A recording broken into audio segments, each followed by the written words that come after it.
este caso, ya el último mensaje de 1 Corintios. Y lo que hay es lo que le vamos a dar. Hoy toca que se habla aquí de la ofrenda. Normalmente nosotros no estamos hablando, pero si toca en la Biblia, pues lo tratamos. Y aquí aparece precisamente, le hemos llamado a este capítulo, despedida de la carta de 1 Corintios. ¿Qué le parece? Una despedida de una carta a una iglesia. O sea que eso es importante. Así que vamos a tener un momento de oración. ¿Qué le parece? Señor, gracias te damos por tu palabra. Gracias porque son vivas, eficaz y cortantes.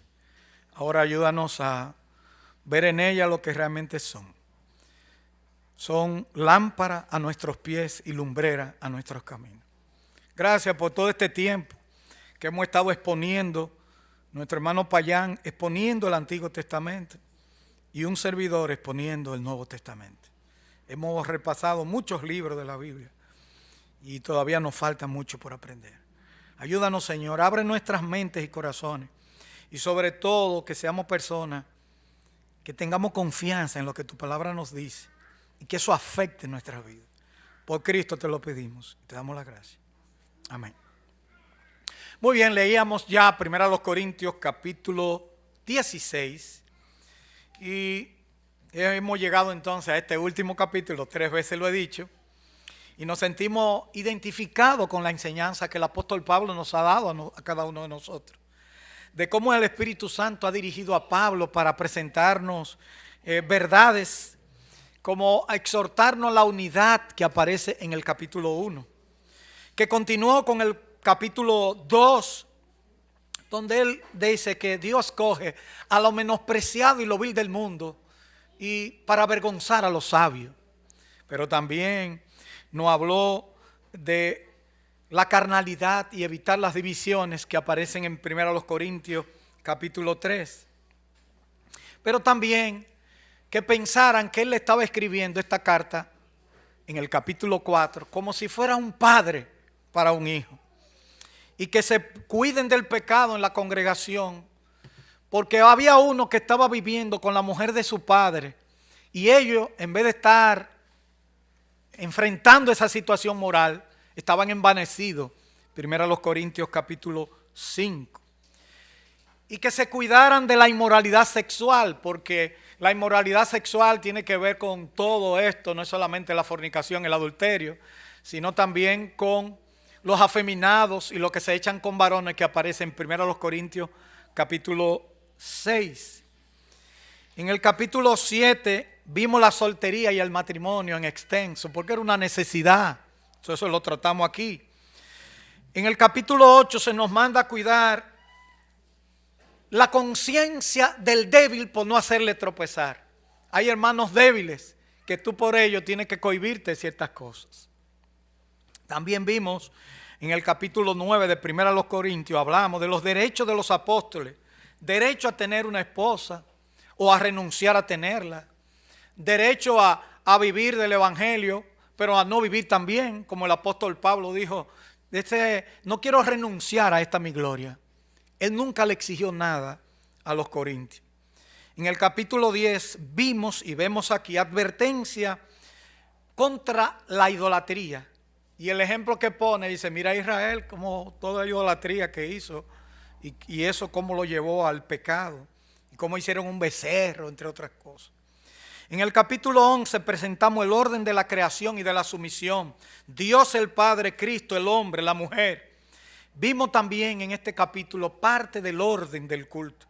En el capítulo 12 al 14 aprendimos sobre los dones en ejercicio dentro de la iglesia, siendo el más importante el amor, y cómo los dones de lengua no son lo más edificante de la iglesia, y aprendimos que el don de lengua es un idioma. En el capítulo 15 vimos como uno de los capítulos más importantes de la Biblia el tema de la resurrección, pero es un tema comenzando por Cristo, pero hablando también de la resurrección del creyente. O sea que fíjense ustedes, tiene que ser uno de los capítulos más trascendentes del Nuevo Testamento. 1 Corintios capítulo 15. Y hoy entramos al capítulo 16. ¿Qué le parece? ¿Ya terminamos? Ya le di un resumen del libro completo y vamos a ver muchas cosas donde estamos ahora para concluir este libro con nuestra propuesta para hoy. ¿Cuál es la propuesta que está pautada en el bosquejo de 1 Corintios capítulo 16? Número 1, principio de colectar u ofrendar, de los versículos del 1 al 4. Segundo, el incansable apóstol Pablo. Pablo es un modelo de trabajo. En tercer lugar, exhortaciones de Pablo variadas. Y por último, los saludos finales. Nos proponemos en este espacio que nos queda poder compartir con ustedes esas 4 propuestas. Así le hemos llamado porque los bosquejos se oye como muy cosa. Propuesta que uno aprenda sobre esto. En primer lugar, principio de colectar u ofrendar. Dice el versículo 1, en cuanto a la ofrenda para los santos, haced vosotros también de la manera que ordené en las iglesias de Galacia. Cada primer día de la semana, cada uno de vosotros ponga aparte algo, según haya prosperado, guardándolo, para que cuando yo llegue no se recojan entonces ofrendas. Y cuando haya llegado, a quienes hubierais designado por carta, a esto enviaré para que lleven vuestros donativos a Jerusalén. Este pasaje de la Escritura ha sido tomado como ejemplo para dar u ofrendar. Había una necesidad, había una hambruna y una necesidad en Jerusalén. Pablo invitó a la iglesia de Corintios que si estaban dispuestos a ayudar, pues entonces que sacaran una ofrenda, o sea, voluntaria. Pero él dice, mire, yo no quiero que sea cuando yo vaya, que se ponga, no, que todo sea con ciertas pautas. Y la pauta que nos da, habló de la frecuencia con que debe hacerse. Pablo le dijo cada primer día de la semana. La iglesia se reunía especialmente después del día de Pentecostés. Los judíos tenían la costumbre de reunirse el sábado. Pero la iglesia cambió el punto de reunión del sábado por el domingo, el primer día de la semana. Posiblemente por 2 razones. En primer lugar, para distinguirse de los judíos. Pero en segundo lugar también, ellos hicieron que cada primer día, porque fue el día en que resucitó el Señor Jesucristo. Jesucristo resucitó el primer día de la semana. Pero pudiéramos añadir un tercer punto. ¿Por qué el primer día de la semana? Bueno, porque el Espíritu Santo vino a la iglesia también. El día de Pentecostés se celebraba 50 días después de la cosecha, al sábado siguiente de esos 50 días, que era domingo. Y esa fiesta de Pentecostés fue un domingo que vino el Espíritu Santo. Entonces la iglesia siguió reuniéndose. Si usted revisa toda la historia del libro de los Hechos, se va a dar cuenta de que en el libro de los Hechos la iglesia se reunía el primer día de la semana.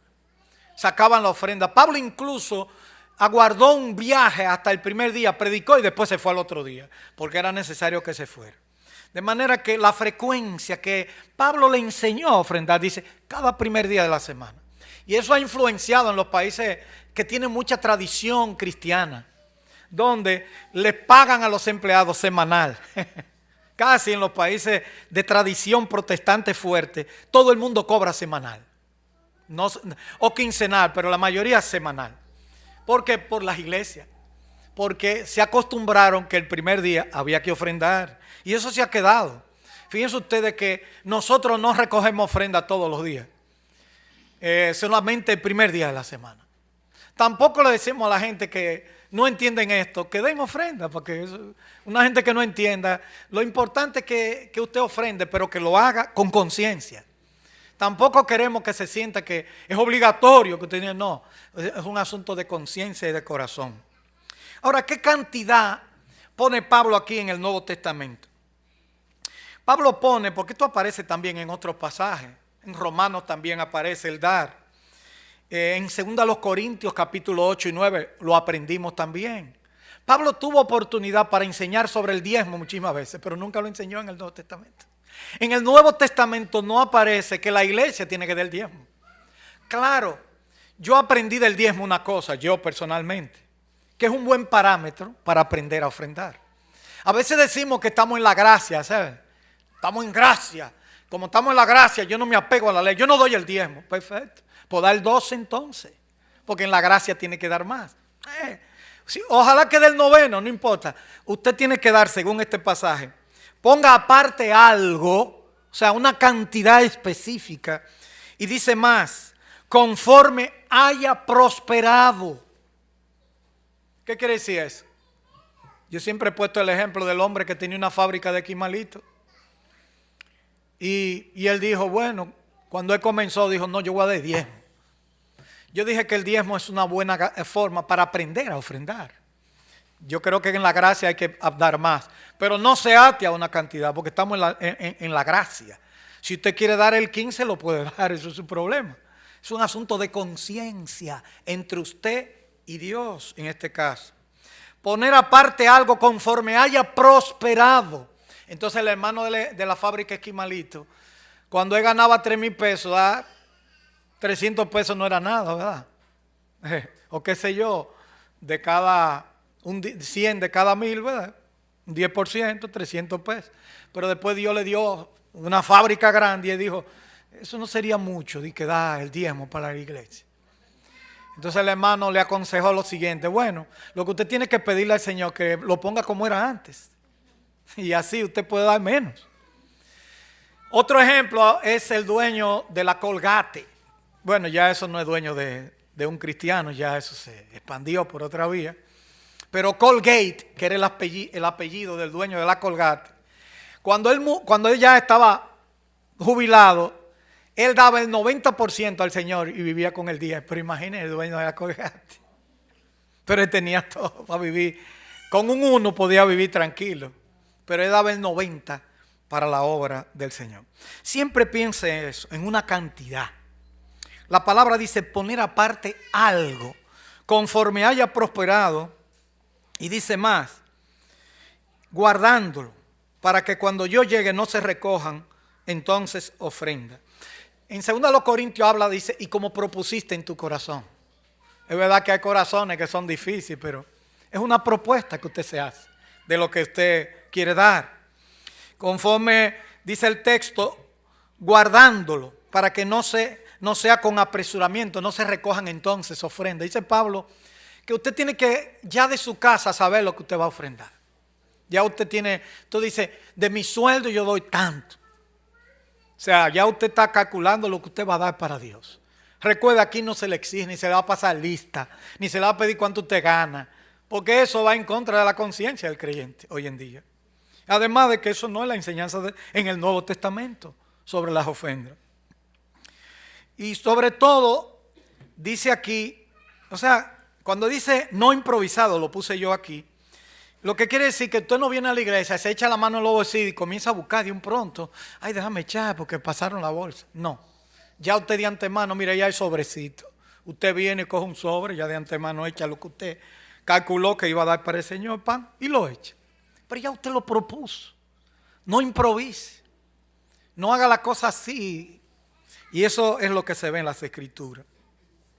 La otra cosa que habla aquí del principio de colectar, este principio que aparece, o estos principios de ofrenda, se ve mucho mejor en 2 Corintios 8 y 9, pero aquí no tenemos, ya lo tratamos cuando estudiamos ese pasaje, y no nos vamos a quedar solamente en esto. Una cuarta cosa es, ¿quién administra los fondos? Eso es muy importante. Se ve en 2 Corintios 8 y también se ve aquí. ¿Por qué hay mucha queja en las iglesias? Porque muchas veces las ofrendas se usan mal. Se usan en cualquier cosa. Una de las cosas que tenemos que cuidarnos muy bien es en qué se gasta el dinero.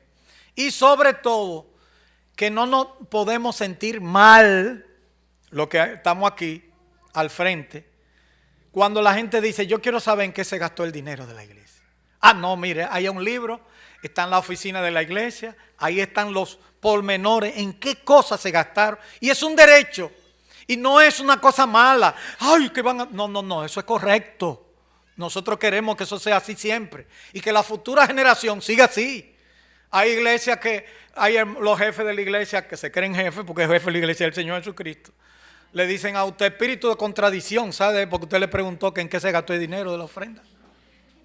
Y lo critican a usted. No, la ofrenda es para los santos. Hay que sacar una cuota para los necesitados. Hay que pagar las cosas de las necesidades del local, pero tiene que ser para el servicio. Y otra de las cosas entonces, miren cómo dice el pasaje. Dice, versículo 3, cuando haya llegado a quien hubiere designado por carta, esto enviaré para que lleven vuestro donativo a Jerusalén. En otras palabras, Pablo se cuida muy bien de que las personas que estén manejando el dinero esté claro. Y termina diciendo, y si fuere propio que yo también vaya, irán conmigo. O sea, Pablo dice, y si yo tengo que ir, voy, porque yo soy el que estoy al frente de esta situación. Así que esa es la primera parte. La ofrenda aquí mostrada, repito, se trataba de un donativo para los santos que estaban en Jerusalén. Había un problema en Jerusalén, había una hambruna grande.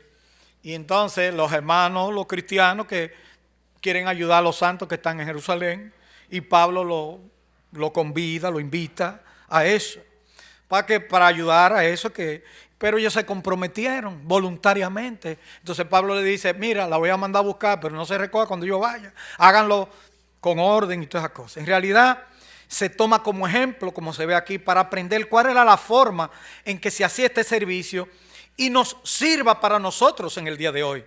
De manera que este pasaje se usa en todas las iglesias del Nuevo Testamento y de hoy como modelo para ofrendar en los días presentes. ¿Qué podemos aprender de esta primera parte? En primer lugar, la ofrenda es un servicio que debe ser hecho con mucha responsabilidad dentro de la mayordomía cristiana, entendiendo que no es un asunto que se trata de tu dinero, sino del uso que se le da a ese dinero que Dios en su bondad te ha dado. Yo aprendí, le voy a poner un ejemplo personal, con todo el respeto. No voy a hablar del presente, sino del pasado. Mi papá me daba 3 pesos semanal cuando yo entré a la universidad. Porque eso no era nada, porque cuando yo era cobrador de mi padre en un motorcito, mi papá vendía gas. Pero antes de yo entrar a la universidad, yo ganaba dinero. Papá me daba un 2% de todo lo que yo cobraba. Pero yo tenía que comprar mi ropa y todas las cosas que yo quisiera, mis zapatos. Entonces, luego, cuando yo entro a la universidad me veo que no tengo dinero, porque yo hacía trabajo de instalaciones, de estufa, la arreglaba, todas esas cosas, ponía gas. ¿Qué sucede? Que yo dije, bueno, yo no tengo dinero. Entonces papá me dijo, ya usted no va a trabajar más, concéntrese en sus estudios. Yo estudié en Ucamaima, que siempre fue cara. En esos tiempos era cara también para nosotros. Y lo peor es que mi papá, somos muchos hermanos y habíamos 6 hermanos juntos en la universidad. Ya ustedes saben lo que significaba eso.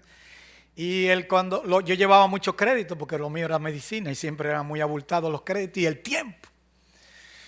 Y lo único que me decía papá es, avísame 2 semanas antes, cuando me tocaba pagar mi matrícula. Y entonces me daba 3 pesos semanal para mi gasto. Yo tenía un motorcito, un Honda 70. Un galón de gasolina costaba 80 pesos. Usted le echaba un galón de gasolina al motor y le duraba la semana entera. 80 centavos, perdón. 80 centavos. Oye, dije 80 pesos. Es que todo ha cambiado muy rápido. Imagínense yo, un niño de 60 años ya hablando de cuando tenía 16 para 17 años. Entonces, cuando yo iba a la iglesia, yo dije, guardo 1 peso para la gasolina, 1 peso para los gastos de la semana y 1 peso para la ofrenda. Y ahora yo me pongo a pensar, pues yo daba más antes que ahora. Pero yo aprendí que lo importante era dar para el Señor. Y yo se lo pongo como ejemplo. Yo no le voy a decir lo que doy ahora, ni lo que yo hago, ni mucho menos. Sino simplemente decirle cómo uno aprende. A veces yo iba a la iglesia y yo no tenía 1 peso.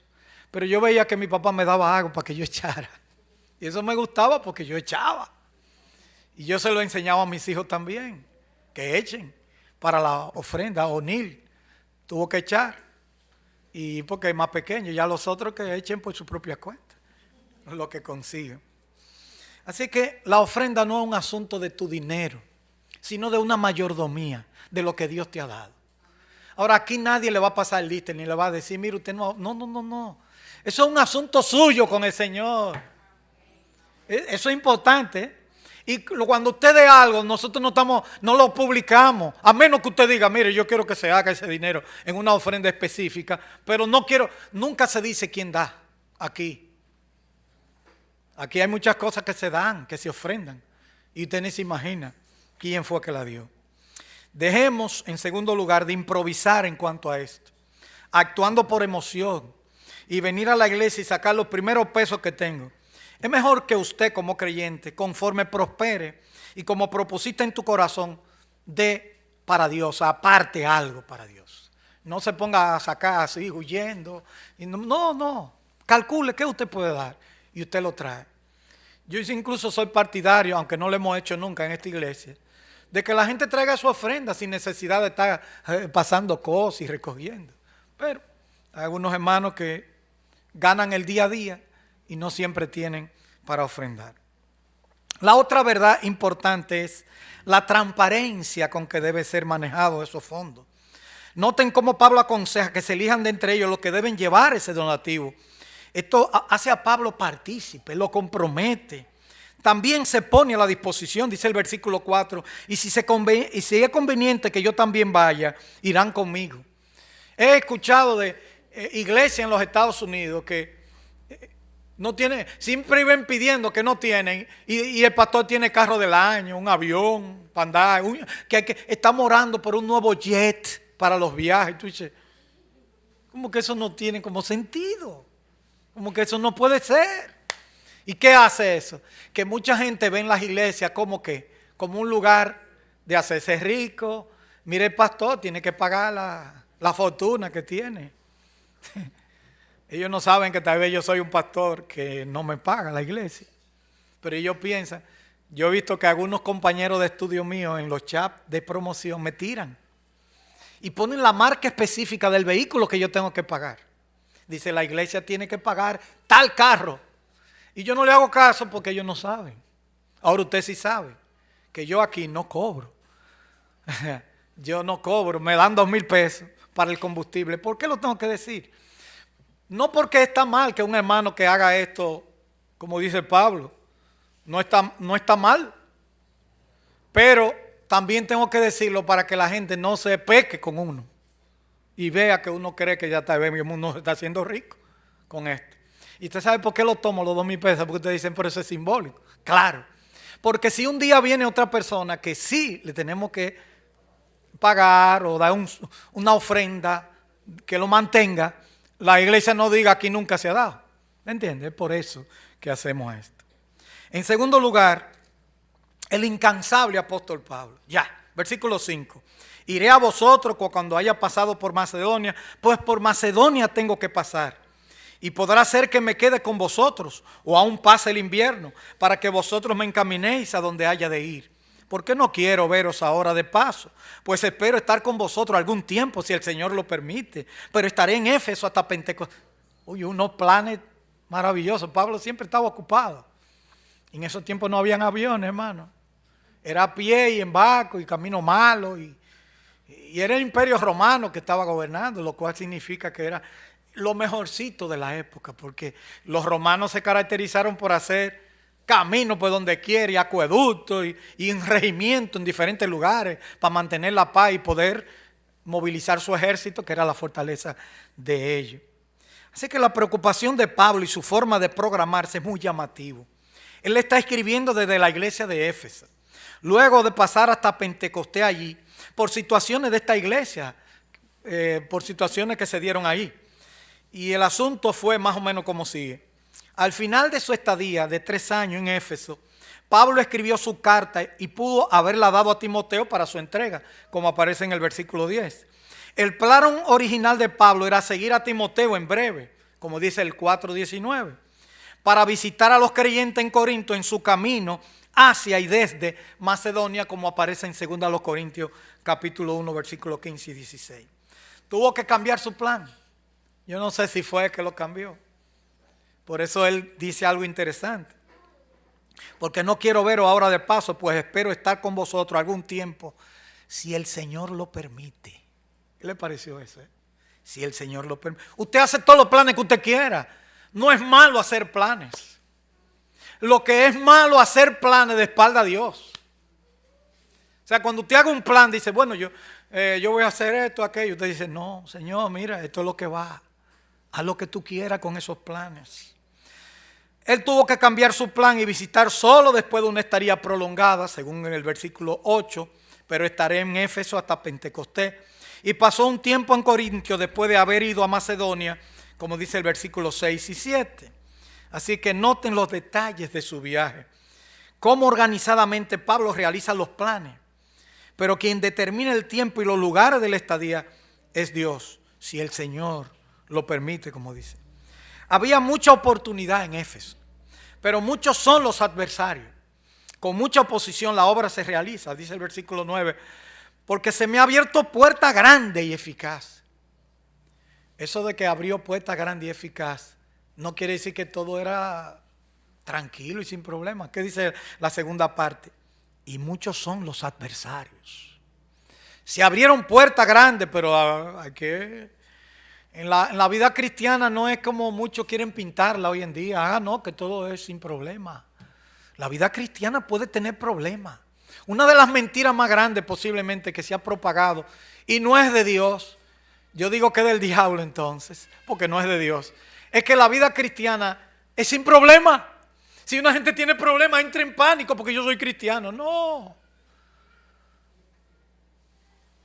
Es necesario que a través de mucha tribulación nosotros entremos al reino de los cielos. Y como dice Pedro, dice que es necesario que el juicio de Dios comience por casa. Y si eso es por casa, ¿qué será el impío y el pecador? O sea que muchos creyentes también padecemos. Pero si padecemos, que sea por causa de Cristo. Spurgeon eso le preocupó porque Spurgeon, el famoso predicador inglés, el príncipe de los predicadores, Charles Haddon Spurgeon. Y los periódicos comenzaban a hablar de él, el periódico de la ciudad de Londres, diciendo que él era un radical, y porque él creía en la inspiración de la Biblia, y en eso se estaba poniendo el liberalismo de moda, y él comenzó contra ellos, y comenzaron a criticarlo. Y al principio no le afectaba, pero cuando él vio que muchas personas que eran como amigos de él, personas de confianza, comenzaron a criticarlo, eso comenzó a afectar. Y entonces su esposa se dio cuenta de que le afectaba. ¿Sabe lo que hizo su esposa? Un día, mientras él estaba por allá, llegó a la casa y cuando se acostó en la cama, puso un versículo bíblico en el cielo raso. Y decía ese versículo: bienaventurado cuando diga toda clase de mal contra vosotros mintiendo. Gozaos y alegraos, porque vuestro galardón es grande. Dice entonces, cada vez que yo me acostaba veía ese versículo. Y cuando me despertaba veía ese versículo. Y recordaba que de verdad, si es mintiendo no hay problema. Ahora procure que sea mintiendo, que la gente hable mal. No que sea cierto, porque entonces si es cierto, arrepiéntase de esa situación. A seguida presenta a Timoteo, porque se me ha abierto puerta. Y si llega Timoteo, versículo 10, mirad que esté con vosotros con tranquilidad, porque él hace la obra del Señor así como yo. En otras palabras, Pablo siempre tenía colaboradores. Él nunca hizo la obra solo. Siempre tenía a Silas, a Timoteo, a Tito. Luego tenía también apoyo, como aparece una lista de nombres que ustedes van a ver de personas que siempre estaban preocupados por el apóstol Pablo. Así que en este caso, Timoteo, que era su mano derecha, lo presenta y le dicen, trátenmelo bien. Posiblemente él llevó una de las cartas a los corintios. No sabemos si fue la segunda, la primera, la tercera, lo que sea. Quieren que lo traten como si fuera él y que no tenga inconveniente en su viaje. O sea, atiéndanlo, trátenlo bien. Una aplicación sobre esto. Uno propone, dice el refrán, pero Dios es quien dispone. El refrán dice, el hombre propone, pero Dios es quien dispone. Esto se cumple en este párrafo que hemos leído. Tenemos que aprender de una vez por todas que Dios es el dueño de nuestros planes. Ay, y un atareo. Mira las aves del cielo que no trabajan y comen todos los días. Mira los lirios del campo. la preocupación y la ansiedad, el Señor la trata diciendo que son pecaminosas. Y por eso Él dice que no nos afanemos. No, que no nos afanemos, pero ¿cómo dice que lo hagamos? Poniendo toda petición delante de Dios. No os afanéis, pero dice, póngalo delante de Dios. Aparece en el libro de Filipenses. Recordemos a Santiago cuando nos dice, vamos ahora a lo que decís, hoy y mañana iremos a tal ciudad, estaremos allá un año, negociaremos y ganaremos. Cuando no sabéis lo que será mañana, dice Santiago, pues ¿qué es vuestra vida? Ciertamente es neblina, que se aparece por un poco de tiempo y luego se desvanece. En lugar de lo cual debería decir, si el Señor quiere, viviremos y haremos esto o aquello. En lugar de lo cual, ¿verdad? Pero ahora os jactáis en vuestra soberbia. Toda jactancia semejante es mal. Y ahí es que dice, el que sabe hacer lo bueno y no lo hace, le es pecado. Eso se llama pecado por omisión. Porque te dice a ti, bueno, no, si yo no tengo que hacer eso, bueno, pues yo no tengo. Pero hay pecado, que quiere decir que cuando usted no hace lo que tiene que hacer, también se pueden convertir en pecado. Si usted sabe que tiene que cumplir sus responsabilidades como esposo, usted tiene que cumplir sus responsabilidades como esposo. Y si es como esposa, como esposa. Y si es como padre, como padre. Y si es como hijo, como hijo. Si usted tiene un trabajo, tiene que cumplir sus responsabilidades. Pero sobre todo tiene que aprender a planificar poniendo las cosas en las manos del Señor. No dejándolo de último. No dejándolo para después.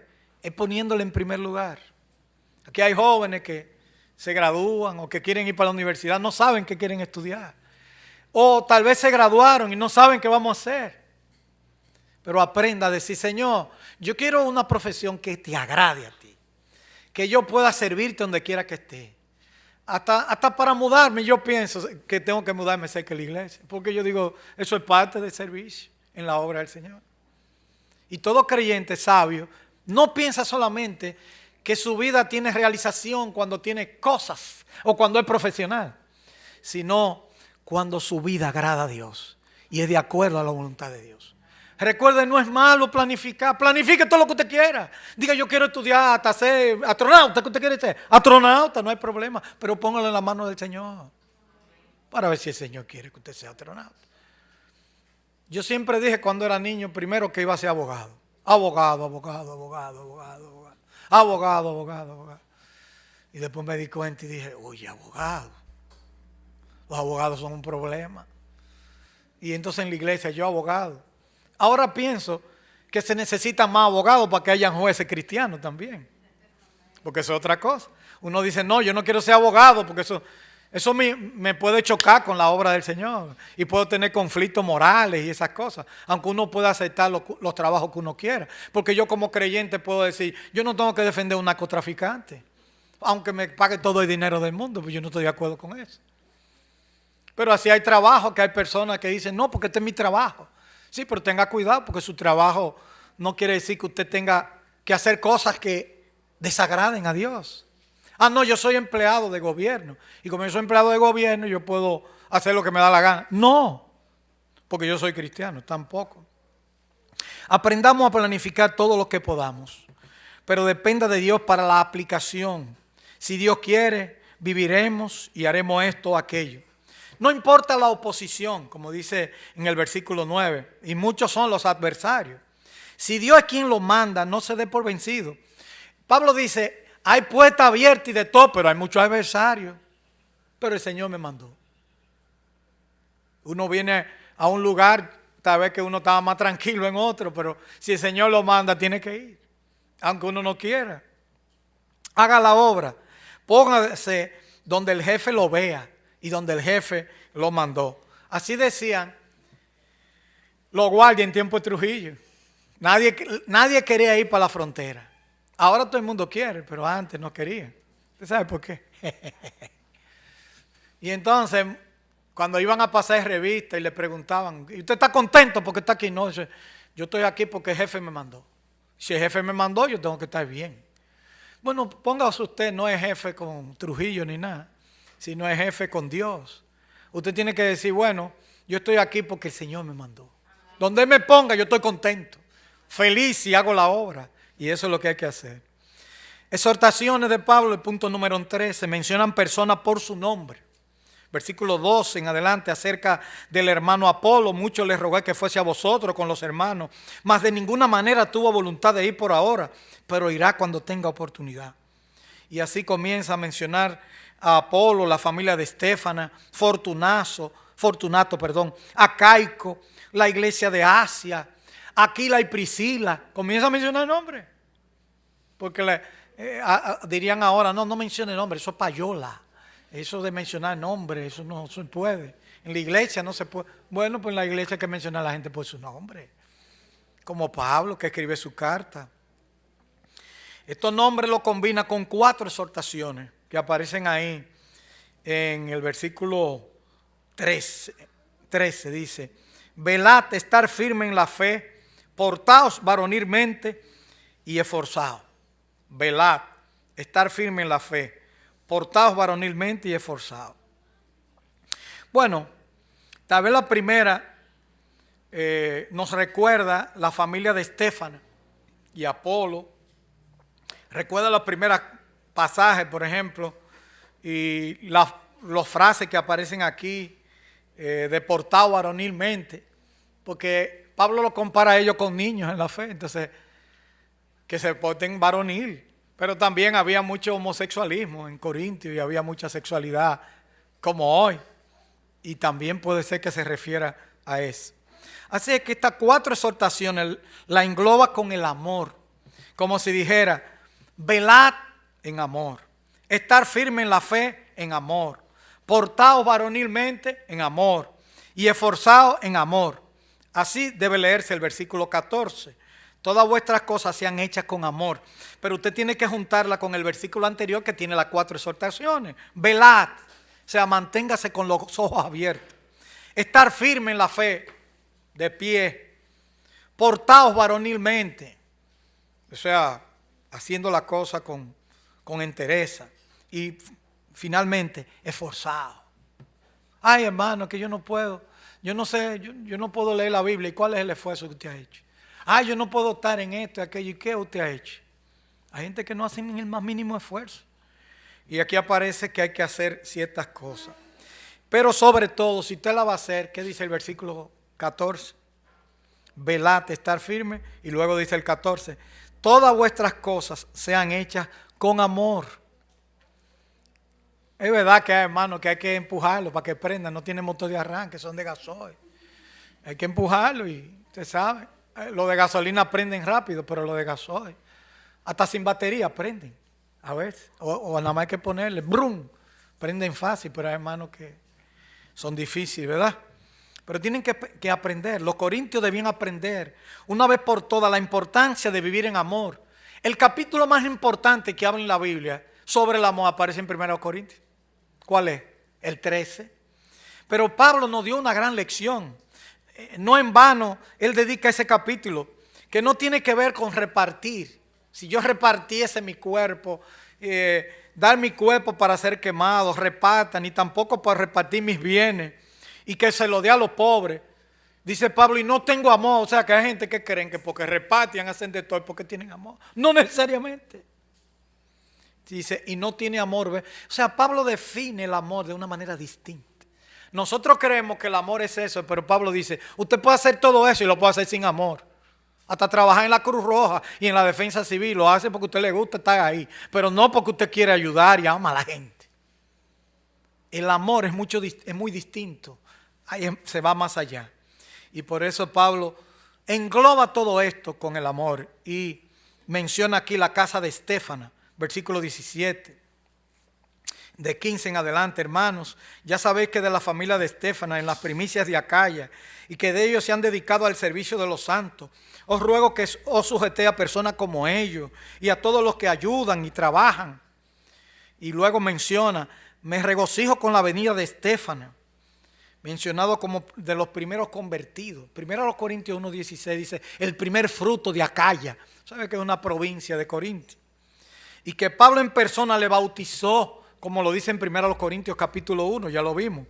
y visitó a Pablo en Éfeso en el momento que se escribió la epístola. Posiblemente quien le lleva los problemas que está pasando en Corintios, y Pablo lo menciona, es precisamente en la casa Estéfana en este caso. Junto con Fortunato, ahí menciona, y a Caico, pues ellos han suplido vuestra ausencia. En el 16 dice, también bauticé, en el 1:16, para que recuerden, dice, también bauticé a la familia de Estéfana. De los demás no sé si he bautizado a algún otro, pero Pablo dice, a ellos sí yo los bauticé en persona, pero porque ellos estaban divididos, de que yo soy de Pablo, yo soy de Apolo, y yo de Cefa, y algunos decían como si Cristo estuviera dividido, y yo de Cristo. Era un conflicto grande, y así Pablo está terminando. Menciona a Aquila y Priscila en el versículo 19. Bueno, Pablo dice algo de esa familia de Estéfano, Fortunato, dice, porque confortaron mi espíritu y el vuestro, reconoced pues a tales personas. Y en el 19 dice, las iglesias de Asia os saludan. Aquila y Priscila con la iglesia que está en su casa os saludan mucho en el Señor. Esa pareja, Aquila y Priscila, una pareja de esposos, fue la que apoyaron a Pablo cuando llegó a Corintio, como dice en Hechos capítulo 18. Hacían el mismo oficio del apóstol, o sea, hacían tiendas de campaña. En aquellos tiempos los hoteles eran muy pocos y los lugares donde uno hospedarse. Por eso la gente se hospedaba en casitas de campaña, donde le cogiera la noche y podía estar en una plaza pública. Pablo hacía tiendas. Y mientras Aquila y Priscila, que vinieron de Roma, le dijeron, Pablo, tranquilo, nosotros te mantenemos por un tiempo. Sigue predicando el evangelio. Miren qué apoyo. Y Pablo menciona que Aquila y Priscila le mandan saludos. La iglesia de Asia os saludan. Aquila y Priscila con la iglesia que está en su casa. Ahora mismo es que hay muchos templos, pero la iglesia comenzó en casas. Así, en casas normales, casas de familia. Y luego en la Edad Media ya ustedes vieron la competencia de catedrales. La Basílica de San Pedro en Roma duró casi 400 años para construirse. Yo visité la Capilla Sistina, yo fui a esos lugares en Roma. Y es una cosa que eso hay que verlo. La Plaza de San Pedro en Roma, eso es una cosa inmensa, una plaza pública prácticamente. Y toda belleza y toda esa cosa. Pero eso fue con la costilla de los hermanos, con la ofrenda, como le llamaban ellos, que en este caso se convirtieron más que en una ofrenda, ellos la convirtieron en sacar a su santo del purgatorio y ya se convirtieron en otra cosa. Pero vamos, ese no es el tema.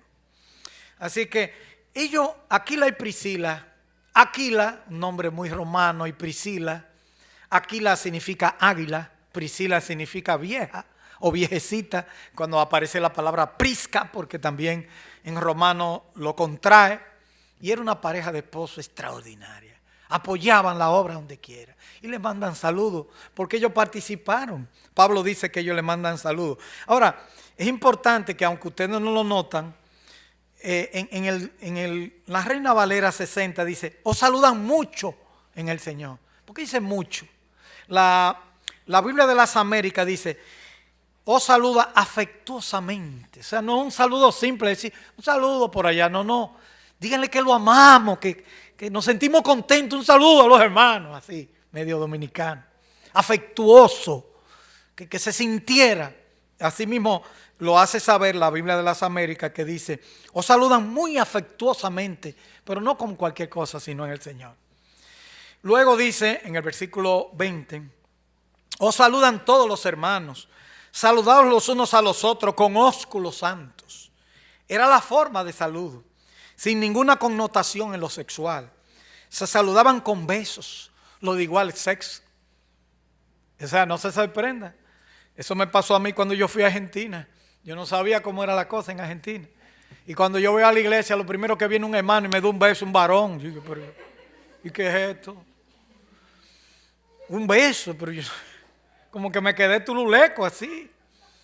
Y entonces viene otro hermano, y me talla otro beso. Y yo, bueno, ya, parece que aquí es así. Y después yo fui a buscar a un dominicano al aeropuerto, que un hermano me ayudó, y cuando lo recibió le di un beso y el hermano se quedó petrificado. Porque una cultura. Bueno, por la iglesia se saludaban los hombres y las mujeres sin ninguna connotación sexual. Se saludaban con besos. Eso es lo que dice ósculo santo. Así que aquí las mujeres se ve bien y los hombres, a poco yo le he dado besos a algunos hombres, porque después de Argentina yo aprendí. A la gente que yo quiero le doy un beso ahí, no pasa nada, pues lo he hecho con cariño y con amor. Y ellos saben que lo he hecho con cariño y amor.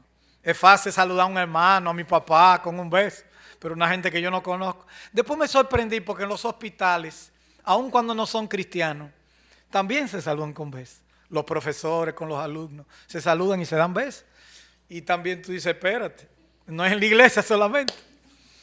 Cuando ya se tienen confianza, ellos también se saludan con besos. Pablo termina esta carta con saludos finales. En los versículos 22, el que no amare al Señor Jesucristo sea anatema. En el 21 dice, yo Pablo os escribo esta salutación de mi propia mano. Usted sabe que Pablo tenía secretario. Romano le escribió Tercio y posiblemente Corintio la escribió otra gente, pero en este caso él la firmó de su puño y letra. Parece que él tenía un problema en la vista, en la visión, pero él termina de manera fuerte. El que no amare al Señor Jesucristo sea anatema, sea maldito o maldición. Y luego dice, el Señor viene. Maranatá, dice literalmente, la palabra es maranata, una palabra aramea que literalmente significa Señor nuestro, ven. Los cristianos viejos decían así antes, porque la versión antigua de 1909 de la Biblia Reina Valera puso en su traducción Maranata, pero en las traducciones que nosotros tenemos ahora no dice Maranata, solamente dice el Señor viene.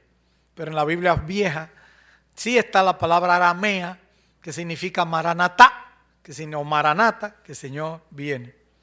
En este contexto puede ser que Pablo apelara al Señor para que se llevara a los cristianos nominales, dice MacArthur, y falsos que amenazaban el bienestar espiritual de la iglesia, porque él dice, si no amare al Señor Jesucristo, sea anatema. Si usted no ama a Cristo, usted es una maldición, o se ha hecho maldición. Y luego ya remachó, el Señor viene. Maranata, las palabras originales del arameo entonces se transliteran así. ¿Qué aprendemos ya para finalizar? La razón principal para vivir una vida plena de santidad es recordar que el Señor viene a buscar lo suyo. Es una verdad que debemos reconocer y una razón para pensar en su venida. Muchos cristianos se apegan a este mundo porque se les está olvidando que el Señor viene. La venida del Señor hace que usted diga, no, el Señor está cerca, yo no voy a estar pensando en solamente ganar para este mundo. Yo quiero trabajar para la obra y hacer las cosas para Dios y vivir en santidad porque el Señor viene. Y eso es la gran realidad. Y por eso dice Pablo que el que no amare al Señor Jesucristo sea anatema. El Señor viene, Maranata. En la carta profética del Nuevo Testamento, Pablo dice en Tesalonicenses, en 1 Tesalonicenses 5, 23, y el mismo Dios de paz os santifique por completo, y todo vuestro ser, espíritu, alma y cuerpo, sea guardado irreprensible para la venida de nuestro Señor Jesucristo. Juan también nos dice en 1 de Juan 2:28, y ahora, hijitos, permaneced en Él, para que cuando se manifieste tengamos confianza, para que en su venida no nos alejemos de Él avergonzados. Si el Señor Jesucristo viene a hoy mismo, que usted se siente bien por lo que ha hecho para la hora. Porque el Señor Jesucristo habla de que Él viene, esa perspectiva de todo creyente, que el Señor viene a buscar lo suyo. Entonces hay que estar preparado, hay que estar siempre listo, estar dispuesto. En conclusión, es una conclusión natural, versículos 23 y 24. La gracia del Señor Jesucristo esté con vosotros. Mi amor en Cristo Jesús esté con vosotros. Amén. Miren ustedes otra vez, la gracia y mi amor. Miren lo que ellos hablaron de Pablo. Y miren cómo Pablo termina esta carta. Mi amor en Cristo Jesús esté con todos vosotros. Amén. Que cada lector, que cada hermano que haya escuchado o leído la primera carta a los Corintios, sabiendo que la gracia del Señor Jesucristo es muy preciosa para el corazón del apóstol. Que cada uno haya sentido el ágape, el amor que Pablo tenía por su gente. Un amor y una gracia que también nos manda a tener a nosotros, sus corintios de los últimos años. Háganse de cuenta que ustedes son los corintios y que Pablo le ha mandado una carta y le dice a ustedes: yo, Pablo, escribo esta salutación de mi propia mano. El que no ame al Señor Jesucristo sea anatema. El Señor viene. La gracia del Señor Jesucristo esté con vosotros. Mi amor en Cristo Jesús está con vosotros. Así que vivamos vida santa sabiendo que el Señor viene y viene pronto. Los cristianos de ahora ya no hablan de eso. Ya no se habla de la venida del Señor. Todo el mundo habla de la prosperidad, de esto, de aquello. El Señor viene y viene pronto.